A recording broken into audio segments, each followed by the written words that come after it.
आकाशवाणी कटक समाचार दर्पण।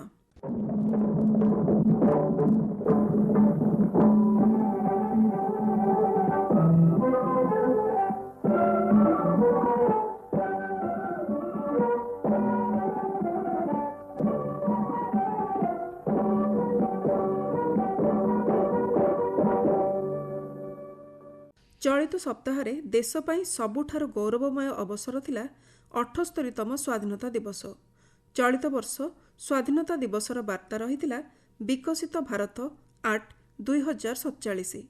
2047 मसीहा सुधा भारत को एक विकसित राष्ट्र परिणत करने लगी स्वाधीनता दिवस एक मंच भाव कार्य करिबो बोली प्रतिरक्षा मंत्रालय पक्षरु कहुଯାଇଛି।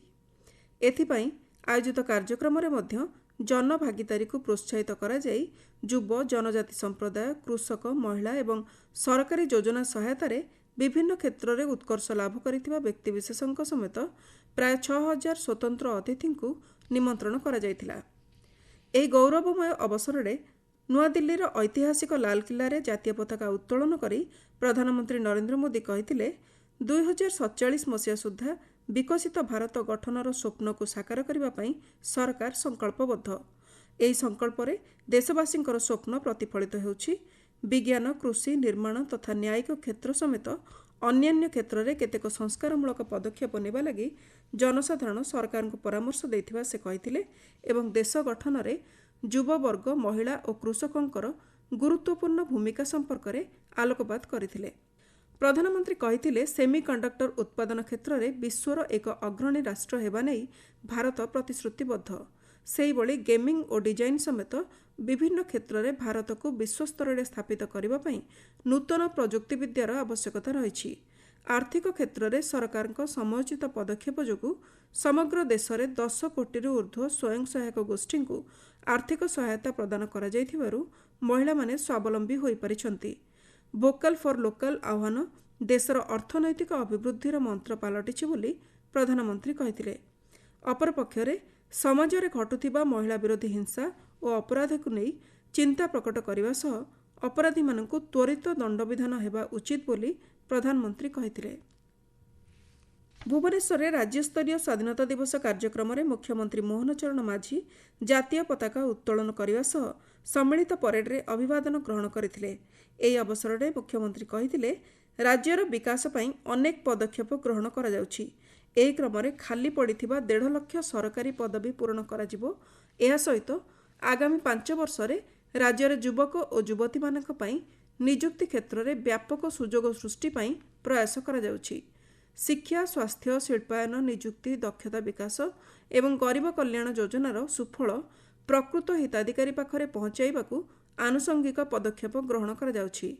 से कहिथिले ओडिशार विकास रास्तार 2029, 2036 और 2047 मसीहा भली 3टी माइल खुंट धार्य करा सह राज्य को पूर्व और दक्षिण पूर्व एशियार द्वारदेश रूपे विकसित करिवार लक्ष्य रखा जायछि।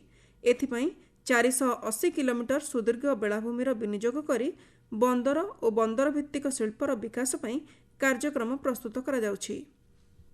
युववर्ग हेउछंती देशर भविष्यत। सेथिपाई युवक युवती मानकु उपयुक्त जुगोपयोगी प्रशिक्षण जोगैबा अत्यंत आवश्यक अछि। आधुनिक शिल्पर चाहिदा अनुसार दक्षता विकास कार्यक्रम आमे ग्रहण करिछु। एथिपाई राज्यर विभिन्न स्थान रे आमे कौशल भवन प्रतिष्ठा करिया पाई पदक्षेप नैछु। क्रीडार विकास बिना युवशक्तिर विकास असंभव। प्यारिस ओलंपिक्स रे भारतीय हॉकी दल ब्रोंज पदक जीति देशर गौरव बढ़ाई। पुणी थरे भारतीय पुरुष हॉकी दल को मु अभिनंदन जनाउछि। राज्य में आगामी 5 वर्ष पर कौनसी व्यक्ति भूमिहीन और बासहीन रहिबे नहीं बोली राजस्व मंत्री सुरेश पुजारी कहिसंती। से कहिसंती ग्रामांचल रे पट्टा नथिबा गरीब हिताधिकारी को 4 डिसिबिल लेखाएं जमी पट्टा प्रदान कराजिबो। सरकार निष्पत्ति अनुଯାयी सरकारी जमी रे घर करी दीर्घ दिन धरी रही आसुथिबा हिताधिकारी मानक मध्य 4 डिसिमिल लेखाएं जमी जोगाई दियाजिबो। गोटे कैटेगरी अछि जोटा ग्रामांचल रे रहउचंती एवं वर्ष वर्ष ग्रामांचल रे रहिबा सत्वे एवं सरकारी जगह रे घर खंडे कुड़िया खंडे बनेबा सत्वे तांकर निजस्व घर डीह पट्टा नथिला। जो माने प्रकृत हिताधिकारी ଏବଂ ଯେଉଁମାନଙ୍କର ବାର୍ଷିକ ଆୟ ଯେଉଁଟା 60,000 ଥିଲା ତାକୁ ଆମେ 1 ଲକ୍ଷକୁ ବୃଦ୍ଧି କରିଛୁ। 1 ଲକ୍ଷ ଆୟର ସୀମା ଭିତରେ ଥିବା ସମସ୍ତ ଗରିବ ଗ୍ରାମାଞ୍ଚଳର ଲୋକମାନଙ୍କୁ ଆମେ 4 ଡିସିମିଲ୍ ଲେଖା ଜମି ପଟ୍ଟା ପ୍ରଦାନ କରିବୁ। ପ୍ରଧାନମନ୍ତ୍ରୀ ସୂର୍ଯ୍ୟଘର ମୁକ୍ତ ବିଜୁଳି ଯୋଜନା ଅନ୍ତର୍ଗତ ସୌରଗ୍ରାମ ଯୋଜନାର କାର୍ଯ୍ୟକାରିତା ନିମନ୍ତେ ସରକାରଙ୍କ ପକ୍ଷରୁ ମାର୍ଗଦର୍ଶିକା ଜାରି କରାଯାଇଛି।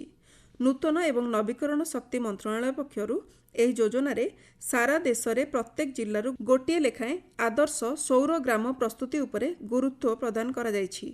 ମନ୍ତ୍ରଣାଳୟ ପକ୍ଷରୁ ମିଳିଥିବା ସୂଚନା ଅନୁଯାୟୀ ଏହି ଯୋଜନାର କାର୍ଯ୍ୟାନ୍ୱୟନ ପାଇଁ 800 କୋଟି ଟଙ୍କା ବ୍ୟୟ କରାଯିବ। ସେହିଭଳି ଗ୍ରାମାଞ୍ଚଳରେ 5,000 ଏବଂ ସ୍ୱତନ୍ତ୍ର ରାଜ୍ୟ କ୍ଷେତ୍ରରେ 2,000ରୁ ଅଧିକ ଜନସଂଖ୍ୟା ବସବାସ କରୁଥିବା ଗ୍ରାମକୁ ସୌରଗ୍ରାମ ଭାବେ ପରିବର୍ତ୍ତନ କରାଯିବ। ସୌରଗ୍ରାମଗୁଡ଼ିକ ମଧ୍ୟରୁ ଅଧିକ ନବୀକରଣ ଶକ୍ତି କ୍ଷମତା ବିଶିଷ୍ଟ ଗ୍ରାମକୁ ବିଜେତା ଘୋଷଣା କରାଯିବା ସହ 1 କୋଟି ଟଙ୍କାର କେନ୍ଦ୍ରୀୟ ସହାୟତା ଯୋଗାଇ ଦିଆଯିବ ବୋଲି ମନ୍ତ୍ରଣାଳୟ ପକ୍ଷରୁ ଜଣାଯାଇଛି। କେନ୍ଦ୍ର ସଡ଼କ ପରିବହନ ଓ ଜାତୀୟ ରାଜପଥ ମନ୍ତ୍ରୀ ନୀତିନ ଗଡ଼କରୀଙ୍କ ଅଧ୍ୟକ୍ଷତାରେ ନୂଆଦିଲ୍ଲୀଠାରେ ହୋଇଥିବା ସମୀକ୍ଷା ବୈଠକରେ 51ଟି ଜାତୀୟ ରାଜପଥର ଅଗ୍ରଗତି ସମ୍ପର୍କରେ କେନ୍ଦ୍ରମନ୍ତ୍ରୀ ସମୀକ୍ଷା କରିଥିଲେ। ବୈଠକରେ ମୁଖ୍ୟମନ୍ତ୍ରୀ ମୋହନ ଚରଣ ମାଝୀ ଏବଂ ରାଜ୍ୟ ପୂର୍ତ୍ତମନ୍ତ୍ରୀ ପୃଥ୍ୱୀରାଜ ହରିଚନ୍ଦନ ଉପସ୍ଥିତ ରହି ପ୍ରକଳ୍ପ କାର୍ଯ୍ୟ ସମ୍ପର୍କରେ ତଥ୍ୟ ରଖିଥିଲେ। ସମୀକ୍ଷା ବୈଠକ ପରେ ନୂଆଦିଲ୍ଲୀରେ ଗଣମାଧ୍ୟମକୁ ସୂଚନା ଦେଇ ମୁଖ୍ୟମନ୍ତ୍ରୀ କହିଥିଲେ, ରାଜ୍ୟରେ ଜାତୀୟ ରାଜପଥ ପ୍ରକଳ୍ପ କାର୍ଯ୍ୟକୁ ତ୍ୱରାନ୍ୱିତ କରାଯାଇ ନିର୍ଦ୍ଧାରିତ ସମୟସୀମାରେ ଶେଷ କରାଯିବ। ସେତୁ ବନ୍ଧନ ଯୋଜନାରେ ରାଜ୍ୟ ପାଇଁ 250 କୋଟି ଟଙ୍କା ମଞ୍ଜୁର କରାଯାଇଛି। ସେହିଭଳି ଭୁବନେଶ୍ୱର ପୁରୀ ଜାତୀୟ ରାଜପଥକୁ 6 ଲେନ୍ ବିଶିଷ୍ଟ କରାଯିବ। ଏଥିସହିତ 2 ଲେନ୍ ସର୍ଭିସ୍ ରୋଡ୍ ମଧ୍ୟ ରହିବ। ଏ ବାବଦରେ 1,800 କୋଟି ଟଙ୍କାର ବ୍ୟୟବରାଦ କରାଯାଇଛି। 200 କିଲୋମିଟର ଦୀର୍ଘ ବ୍ୟସ୍ତବହୁଳ ବଡ଼ବିଲ୍ ଚଣ୍ଡିଖୋଲ ଜାତୀୟ ରାଜପଥକୁ 8 ଲେନ୍ ବିଶିଷ୍ଟ କରାଯିବ। ଖୋର୍ଦ୍ଧା ନୟାଗଡ଼ 57 ନମ୍ବର ଜାତୀୟ ରାଜପଥକୁ ମଧ୍ୟ 4 ଲେନ୍ କରାଯିବା ପାଇଁ 1,000 କୋଟି ଟଙ୍କା ବ୍ୟୟବରାଦ କରାଯାଇଛି ବୋଲି ମୁଖ୍ୟମନ୍ତ୍ରୀ ସୂଚନା ଦେଇଥିଲେ। କେସିଙ୍ଗା ଜୁନାଗଡ଼ ଜାତୀୟ ରାଜପଥ 26 यार दୈର୍ଘ୍ୟ ହେଉଛି 40 କିଲୋମିଟର। ଏଥିରେ 1,000 କୋଟି ଟଙ୍କାର ଆନୁମାନିକ ମୂଲ୍ୟ ଅଛି ଏବଂ ଏହା ମଧ୍ୟ 4 ଲେନ୍ ବିଶିଷ୍ଟ ଏହି ରୋଡ୍ ତିଆରି ହେବ। ଦେଶର 9ଟି ରାଜ୍ୟରେ 12ଟି ରାଜ୍ୟସଭା ଆସନରେ ଉପନିର୍ବାଚନ ଲାଗି ବିଧିବଦ୍ଧ ବିଜ୍ଞପ୍ତି ପ୍ରକାଶ ପାଇଛି। ସେଥିମଧ୍ୟରେ ଓଡ଼ିଶାର ଗୋଟିଏ ଆସନ ଅନ୍ତର୍ଭୁକ୍ତ ଥିବାବେଳେ ଆସନ୍ତା 21 ତାରିଖକୁ ନାମାଙ୍କନ ପତ୍ର ଦାଖଲର ଶେଷ ତାରିଖ ଧାର୍ଯ୍ୟ କରାଯାଇଛି। 22 ତାରିଖରେ ପ୍ରାର୍ଥୀପତ୍ର ଯାଞ୍ଚ କରାଯିବା ସହ 27 ତାରିଖ ସୁଦ୍ଧା ପ୍ରାର୍ଥୀପତ୍ର ପ୍ରତ୍ୟାହାର କରାଯାଇପାରିବ। ଆସନ୍ତା ମାସ 3 ତାରିଖରେ ନିର୍ବାଚନ ଅନୁଷ୍ଠିତ ହେବ। ଖଣିଜ ଅଧିକାର ଉପରେ ବକେୟା ଟିକସ ରାଜ୍ୟ ସରକାର ଆଦାୟ କରିପାରିବେ ବୋଲି ସୁପ୍ରିମକୋର୍ଟ ସ୍ପଷ୍ଟ କରିଛନ୍ତି। ଏ ସଂକ୍ରାନ୍ତ ଏକ ମାମଲାର ଶୁଣାଣି କରି ସୁପ୍ରିମକୋର୍ଟ କହିଥିଲେ, ଏହି ବକେୟା ଟିକସ 2005 ଏପ୍ରିଲ 1 ପର୍ଯ୍ୟନ୍ତ ଆଦାୟ କରାଯାଇପାରିବ।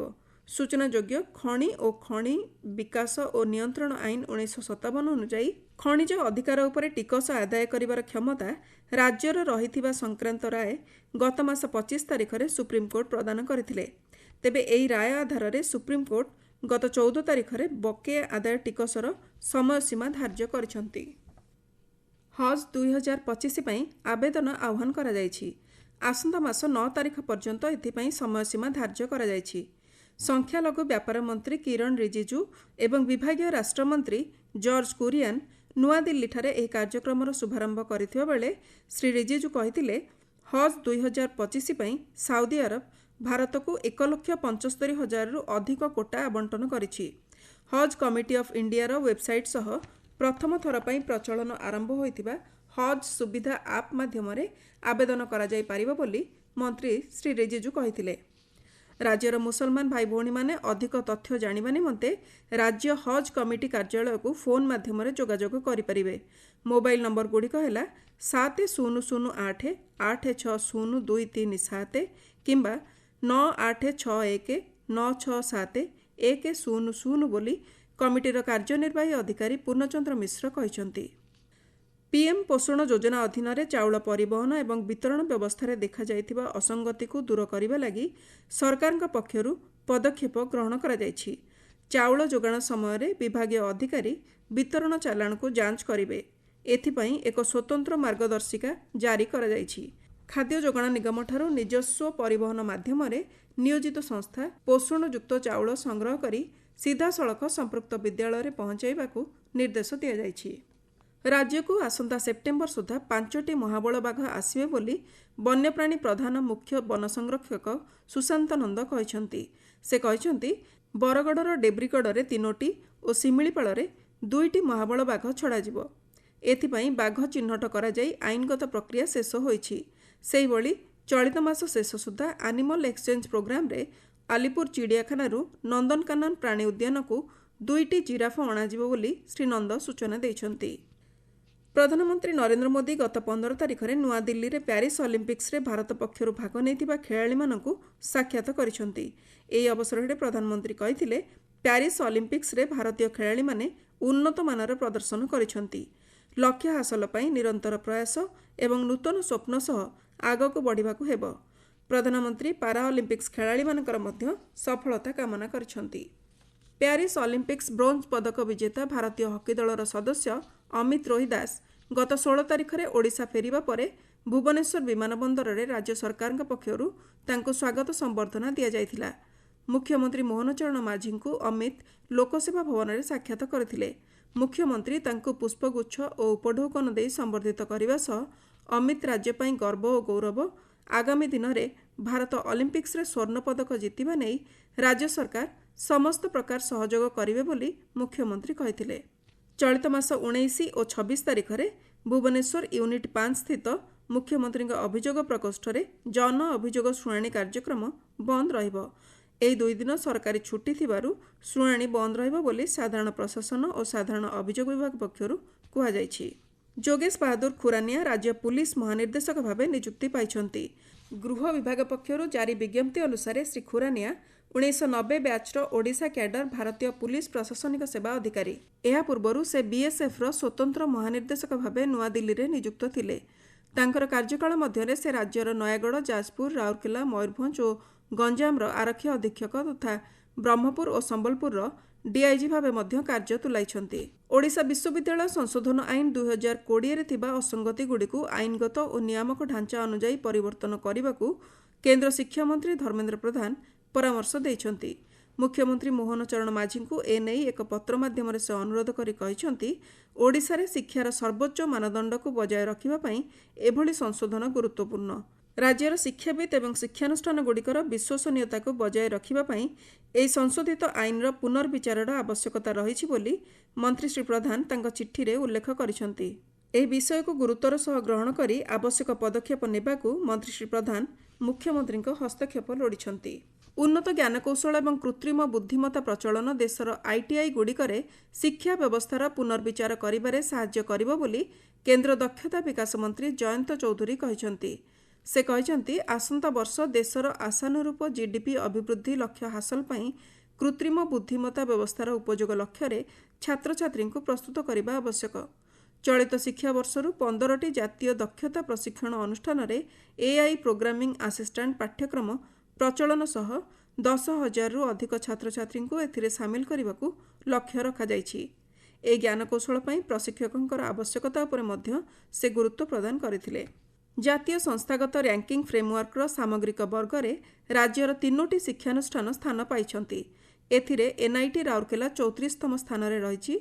सेहिभଳି इंजीनियरिंग वर्ग में एनआईटी राउरकेला और आईआईटी भुवनेश्वर समेत राज्यर 5टी शिक्षानुष्ठान स्थान पाइछन्ति। राज्यर समस्त युक्त 3 महाविद्यालय युक्त 2 कनिष्ठ महाविद्यालय को अलग कराजिबो बोली उच्च शिक्षा विभाग पक्षरु निष्पत्ति निया जायछि। निष्पत्ति अनुसार राज्यर समस्त युग्म महाविद्यालय युक्त 2 और युक्त 3 महाविद्यालय अलग हेबो। उच्च शिक्षा मंत्री सूर्यवंशी सूरज गणमाध्यम को यही सूचना दैछन्ति। समाचार दर्पण आज पई एतिकरे शेष होला। प्रस्तुति आंचलिक संवाद विभाग। उपस्थापन मु लहरिका पट्टनायक।